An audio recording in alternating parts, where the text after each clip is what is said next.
The driving characteristics are leaps and bounds ahead of existing Mercedes. Yes, please. Welcome to your worst night. The car is constantly listening. What's your name? What do you want to do? I'm asking you what's your name. Can you say that again, please? What is your... Hello, Autophiles Night Review. I am Bo. I'm Subhash. For the first time we're urban hunting, we're doing a night review in an actual Mercedes-Benz.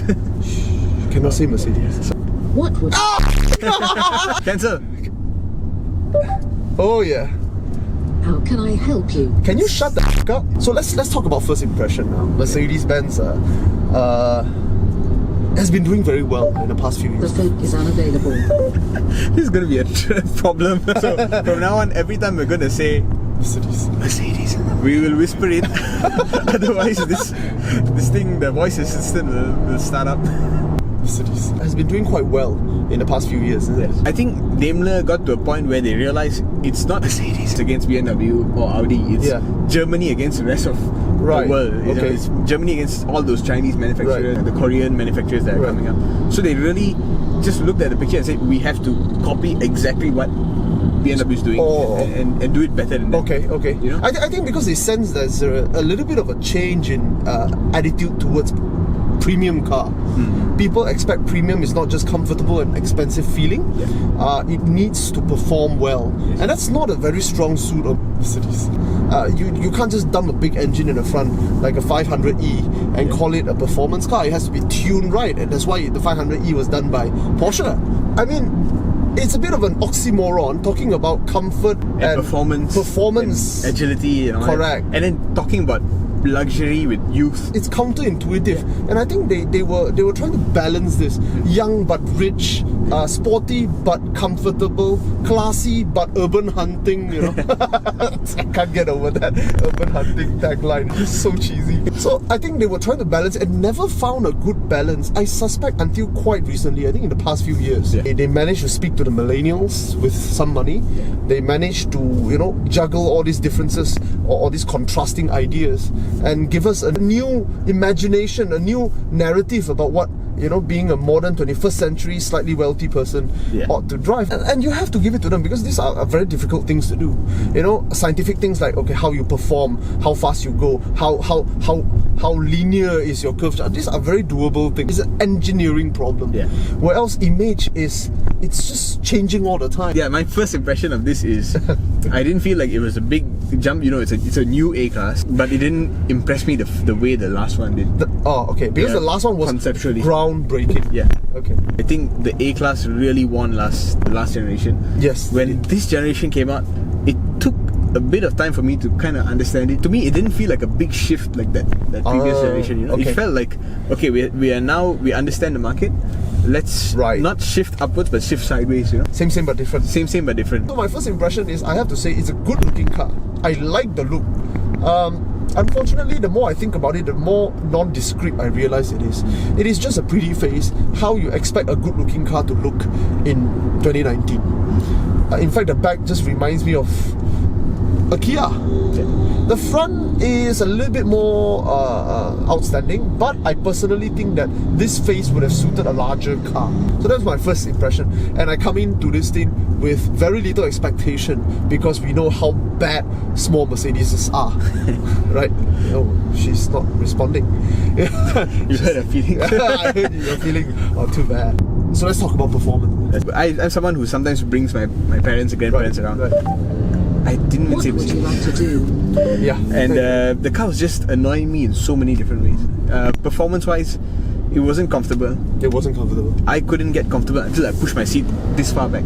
Right. I mean, to a certain extent, I agree with you.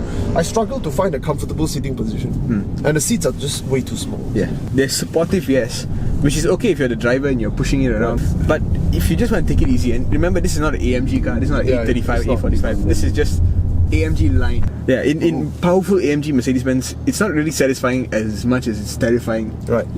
In this car, even though it's not an AMG, I felt it's very satisfying to push.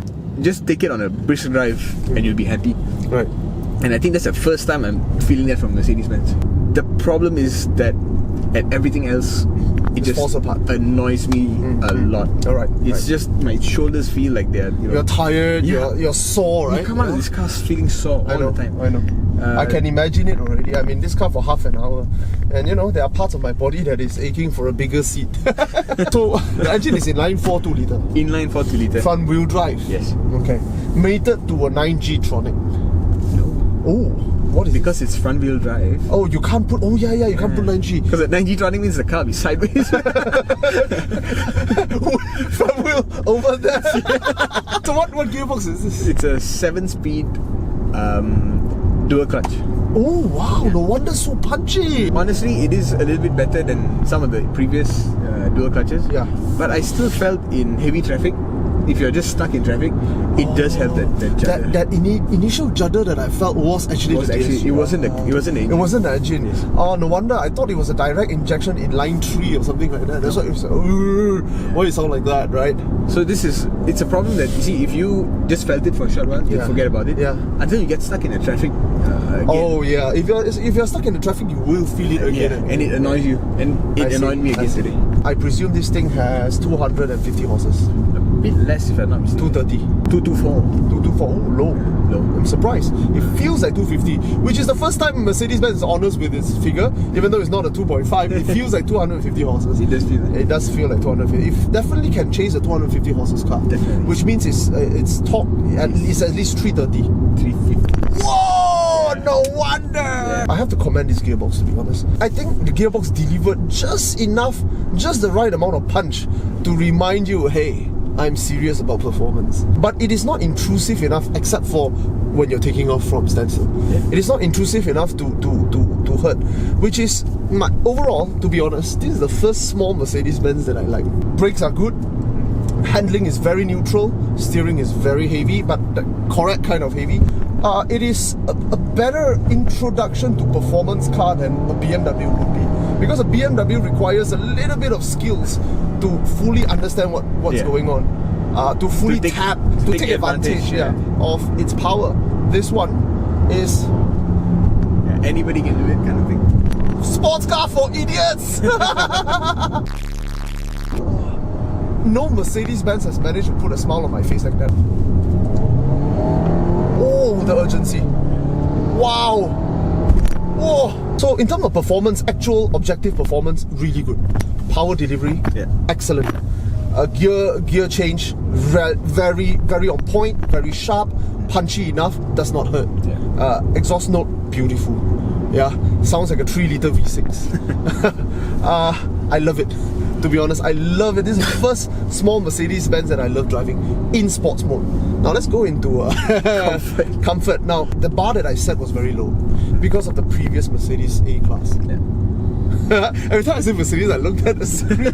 but I am pleasantly surprised. Okay. Other than the fact that the seats are too small, other than the fact that the NVH is actually quite poor, I'm willing to forgive it for its sporty character. But in the comfort mode, in a Mercedes-Benz, I agree with you, I expect a little bit better than this. Yeah. Nonetheless, it is not jarring in its city performance. C-Class, even the current model, is so bumpy. I feel that, I don't know whether it's true, but it feels like it's bumpier than this. I don't think it'll be bumpier than this. You don't think so? 5 minutes later. Oh! I bottomed it up. Bottom out. Holy yeah. Oh. Few moments later. Dude, this is the only aspect. Oh, you see? What the fuck? I don't know, these are the problems I have with performance. It is not an easy car to drive every day.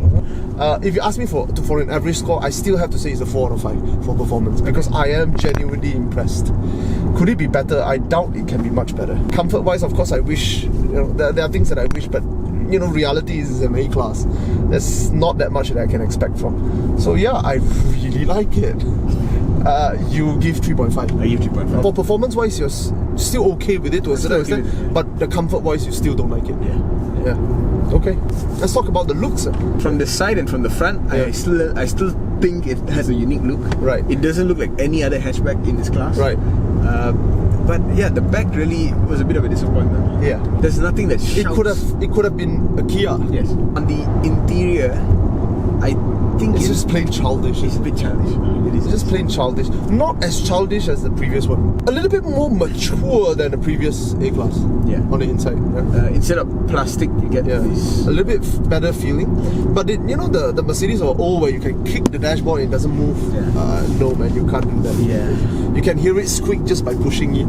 In terms of visual impact, this is significantly less than the previous one. The previous one was just boom in your face, right? Yeah. But I mean, I'm a 37-year-old, 36-year-old man. Boom in your face is not necessarily a good thing. This slightly more subdued A-Class, to me, is a bit more comfortable to look at. Starting from the outside, like I said, even though I have some complaints, but it's all very subjective. It is a good-looking car. Objectively, if I were to look at it, it is very well done. It is classy-ish lah. Ish. It has good material, relatively. It has modern technology. It is, most importantly, ergonomically not too bad. Yeah. But of course, rear seats, I can't complain like A-Class. But the seats are a bit small, I personally think. Yeah. So it's not a man car. It's a boy car or a female car. Yeah. Oh, yeah, we have to talk a bit about this touchpad. Yeah. When Lexus does it, everybody was complaining. So when Mercedes does it, it's revolutionary. what nonsense, man. It's like, put your hand down, like Captain Picard, just put your hand down and it starts scrolling. But the sound system, honestly, I got no complaints about it. The audio quality is reasonably good. The only problem was the whole high Mercedes thing. They were pushing MBUX as a main selling point of this car. Like revolutionary stuff lah. Yeah, and to me, voice commands are still just stupid and a waste of time. Yeah, it is. It's so intrusive. Yeah. You can't even review Mercedes-Benz in a Mercedes-Benz because you can't say Mercedes-Benz without her She seemed to have stopped. intruding. Yeah, she stopped. I think she got it. Yeah. She's smart. What is an A5? Still looks good. yeah. We're admiring Audi in a Mercedes-Benz. So design, I would give it actually a 4 out of 5. I'll give it a 4 out of 5. Can't really complain. There are some complaints, conservativeness and whatnot, regressive, but All subjective. Subjective. A bit bland. A bit bland. a bit girl next door. Yeah. It's like Mercedes made their statement in the previous Yeah, generation. and then they dial it back. It's like, okay. So value. Yeah. This is where you have a lot of This is where I have to shoot from the hip. You've been playing too much. Red Dead Redemption. Let's play guess the price. Sure. How much is this car? I had it 250,000 because you said it just now. Yeah. I'm sure they have an A200. Yeah. Which is around 200. No. What? 230. No point. No point. No point. And that A200 comes with a torsion beam rear suspension. What? What? What? You think this is what? Skoda Fabia? You think what? Polo? Therein lies the problem with cheap Mercedes, you know. They really remind you how cheap you are. They go out of the way to remind you, you cheap, bro. Yeah. You cheap. But we're not reviewing that car. So reviewing this. Yeah. And this car doesn't feel too cheap. No, it doesn't feel too cheap. It's just a little bit expensive.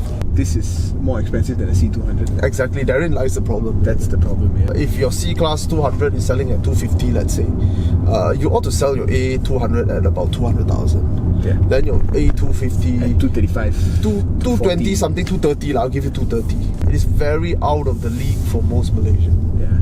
The thing I wanted to compare against was a Mini 5-door. Oh What yeah, do you think Mini. about a Mini 5-door? Because if you're an urban hunter, what urban hunt's better than a Mini? Nothing. Mini is the ultimate Boy car. Yeah. If you're seen in a Mini, people don't know the hierarchy. Maybe a few people know JCW is expensive. Correct. But most people just say, oh, Mini is expensive. When you drive a A-Class, Yeah. dude, Yeah. can you get a decent Mercedes-Benz? This guy showed up in the cheapest Mercedes-Benz you could find. Exactly. Which isn't even the cheapest, because the C-Class is cheaper than this. But the Mini is made from not as robust. From BMW Wax. And I presume they are not as built as robust as a Mercedes-Benz. Yeah, the plastics in the Mini don't feel. It feels as good. very, very. Basically, the plastic trim around here is all of Mini. Yeah, but in every other aspect, I think the Mini would win, isn't it? Yes. Yeah, this is the only aspect I agree with you. I can't give it a very high score because it's expensive. All in all, value-wise, I would say at most 3. I would say 2.5. 2.5. You're very critical of this car. I want to give it lower. If possible, I will give it lower. Not one. This one, I think they packed the equipment really well, so I can't give it a 1 out of 5. Right. And because it's better than anything in its segment in terms of equipment, I can't even give it a 2. Alright. But there are better choices out there. But there are better choices, and the amount of money they're asking for a small car, which fundamentally still doesn't really jive with me, it's 2.5. My only qualms is, number one, I still feel it's a little bit more expensive than it should be, and number two, the kind of demographics that buys this car will also naturally look at the Mini. Overall, what would you give this car? A 4 out of 5. You don't like it, right? 2.5 out of 5. No, not 2.5. It's a good car. The amount of things that that are still bugging me, I cannot give it above a 2.5. I agree with you on most of these points. What you've described is just basically a small Mercedes-Benz is unlovable. Yeah, but because they've made it so much better than previous A-Class in every aspect, and this is the first Mercedes I've driven that actually put a smile on my face without having to contemplate. It didn't go through my head, it goes through my heart. Right. And that, I think, is an achievement Mercedes has never achieved. Autophiles signing out of Mercedes A250. Recap: 4-star out of 5 for me. 3.5 for me. 3.5 out of 5. Yeah. I will judge a guy who comes out of A-Class and talk to me like a peer. I will judge him. I'm judging him hard, man. I wouldn't judge that. Especially if he gives me attitude and he wears sunglasses or not, I'm just gonna do this. No. Go stand over there. Go back to town, boy. Come out after 11 PM where all decent people are asleep.